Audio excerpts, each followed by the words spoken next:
All right, ladies and gentlemen, this is Zach Moonshine with Metal Devastation Radio, and right now on the phone with me, I have Henrik Flyman from the band Evil Masquerade. What's going on, Henrik? A lot of things going on. Actually, we've been busy this year since we released the album, our sixth studio album, The Digital Crucifix, I think it was April or May. And we've been doing a bit of live action since then and lots of interviews and everything that comes with it. So actually now is the first time this year it's actually a little bit calmer, so I can do some work in the studio and things that I normally have time for in the past. So this has been quite a different year for me, since I've had actually very little time doing work in the studio. So, but it's a good thing because it's all because of the new album. So I couldn't complain. Right on. So how long have you guys been a band, and how did you get started?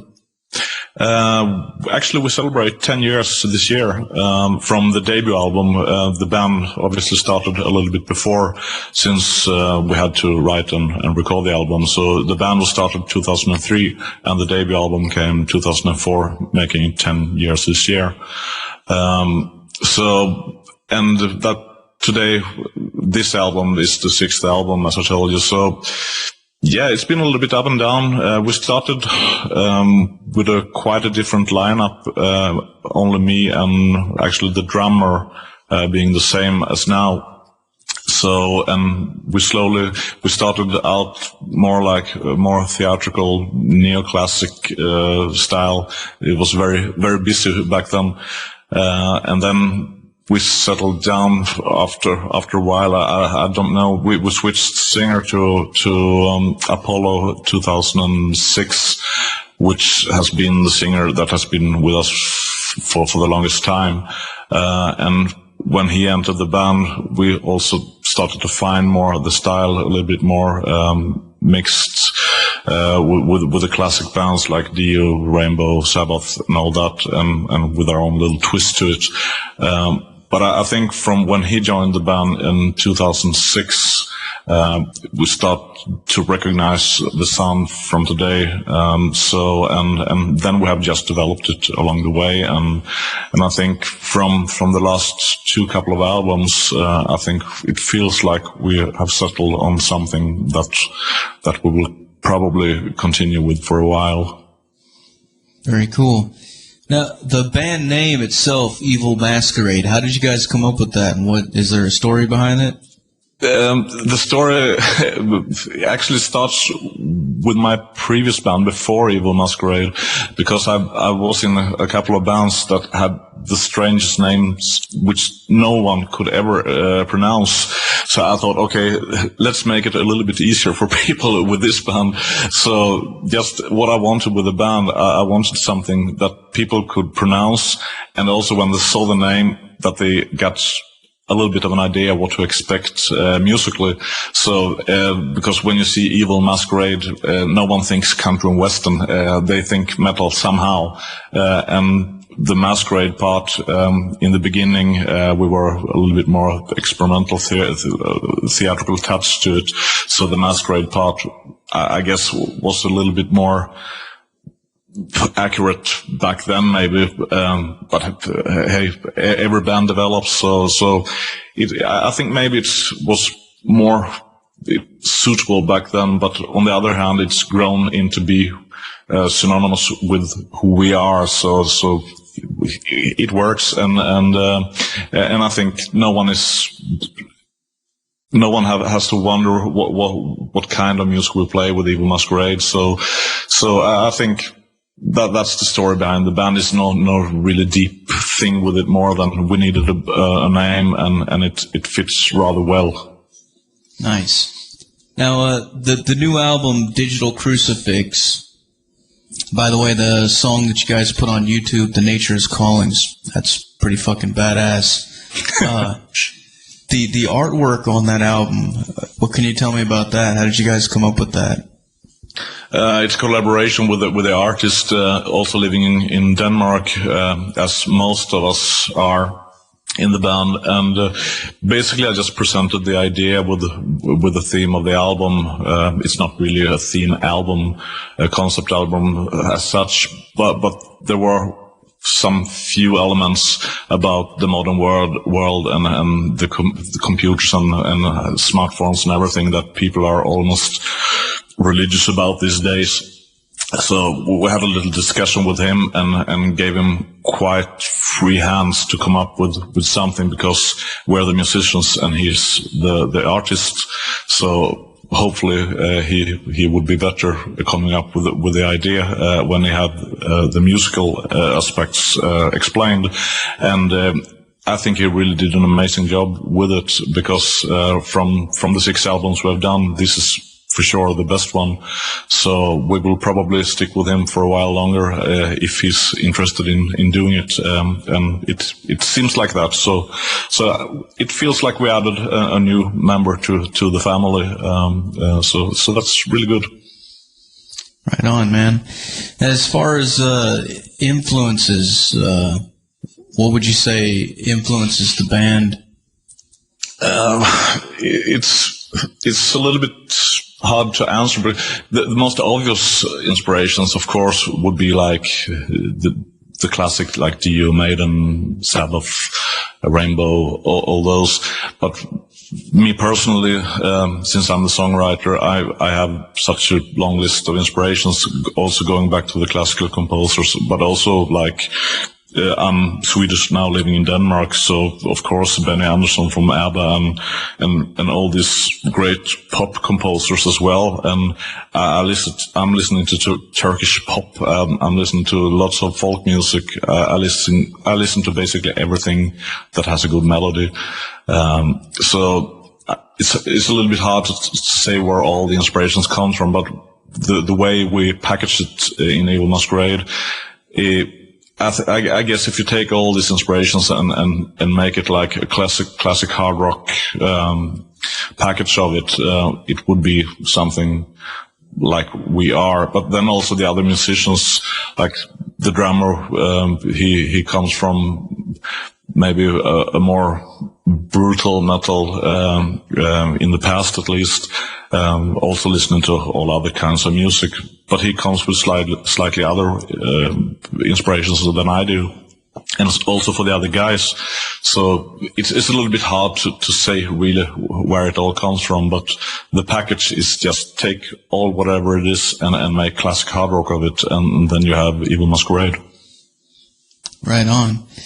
Now, as far as like modern metal bands, do you guys listen to much modern music, or? I'm really bad being updated. I really don't follow what happens. Sometimes I hear something because some friend comes by or some guy in the band, and yeah, you have to hear this and this, but I don't know if it's new or old, or I'm really not updated. I'm famous for not being updated around here. Well, but that's cool that all the different members of your band, they kind of bring to the table everybody has a different, sort of different style that they kind of bring to the table, huh? Yeah, sure. That's how it should be, because otherwise I guess it would be kind of boring if there were 5 people thinking exactly identical thoughts. So that what makes it interesting, I think. I mean, the pre-productions, I write them and make demos of them, but they kind of come alive when everyone sinks their teeth into it. So yeah, I think what makes it fresh to me as well. Right on. Now, one of my good friends and a promoter, Maria Haney, she's the one that sent you guys over to us, actually, in the beginning. All right. She wanted me to ask you a couple of questions. First thing she wanted me to ask you is to tell us something that we would not expect about each member. Oh, you should have prepared me for that. Dennis, what wouldn't you expect from him? Well, he moved out recently, out in the out away from Copenhagen, the capital city of Copenhagen, out far in the woods, almost down in Germany, which is not very wise since he's also very afraid of spiders. That maybe would be him. The bass player, Thor Jeppesen, true story, he collects skeletons and has them in his living room together with his whiskey collection. So he has deformed skeletons from humans and animals, even on his television set in his living room. Probably not many did expect that. The keyboard player, he's highly educated, and he's one of the few in this band with a day job on the side, and he's today working in a company that controls public transportations in Copenhagen, which is really funny, I think, because not many would expect that from our keyboard player. And the singer, yeah, what can we tell about him? He's new in this band since the last album. What didn't we expect about him? I don't know. Maybe he's too predictable. Everyone knows what to expect from him. I can't really come up with a story right away. And me, I'm pretty much a hard rock cliche. I play music, drink alcohol, and enjoy that a lot. I'm probably pretty predictable as well, except for that I'm very poorly updated on new music, which probably is not expected from a composer. Fair enough. Another thing she wanted me to ask you is, what's the craziest thing that a fan has ever done to you guys? I can't tell you. I don't know. Next question. Top secret. Yes, it has to be. Well, for anybody out there that's interested in purchasing you guys' music, T-shirts, or anything like that, where can they go to find out about that? The easiest place is, of course, the official website, like evilmasquerade.com. We have our own web shop, which we run ourselves together with our label Darkminster Music. And otherwise it's just the basic places like iTunes or Amazon or CD Universe or CD Baby or all of those. So we are easy found, I guess. But if it's hard to remember, just type Evil Masquerade on Google and you come to our website and you can do everything from there. Very cool. Now, what kind of plans do you guys have for the future? Are there any bands that you're going to be touring with or anything like that? No such plans right now. The plans for the future right now is we have done the last gig for this year a couple of weeks ago up in Sweden. So now the plans for the band and for me personally is to spend some time in the studio, write new music, which I haven't had a chance to do really this year, which is strange to me because I'm first and foremost a composer, or has been. So I really look forward to spend some more time. I have just started writing for the new album, so I will do that. And we also have a compilation album coming up this year just to celebrate the 10th anniversary of the band, like a best of 10 years album. You're actually the first one to know this because this hasn't been announced officially yet, but that will happen. And I personally will go out on a tour, a Russian tour, next month with the German band Lacrimosa. It's quite long tour, also in places where I haven't been before, like Siberia and some far away out in so it's both in the European and the Asian part of Russia. And I was applying for visa and getting the insurance, and I saw the insurance company weren't that pleased about it because we're getting actually very close. We're going down to Krasnodar, which is very close to a war area in Russia right now. So, but fuck it, we play rock and roll, and we hope that the military come to the show and not shoot us. Yeah.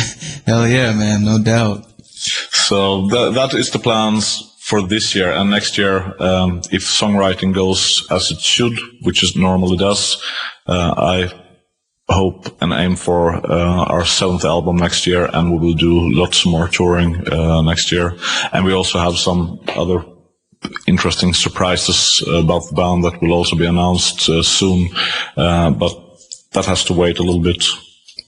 Very cool, man. Well, I know we'd love to see you guys over in the States. Is there, do you think that might happen? I hope so, but because since our previous album, Pentagram, we have had quite some attention from the US, which is new to us. We started to get some reactions from the US back in 2007, I think, but from 2012, it really got big compared to what we have been used to. Lots of radios playing our music and interviews, and I can also see record sales. A lot of record sales are from the US, so the interest is for sure there. So I guess it's just the logistics to make it work, because bringing a band from Europe to the US isn't that easy, and it's also very costful. So if that can be arranged, we are very interested in going, of course, and it seems like a lot of people over there are interested. The question is where they are, because it's such a big area. So if there were some specific cities, for example, if we knew there are people here, then it would be possible. But if everyone is like spread out in the whole US, it would be a very costful tour and very small audiences. All right.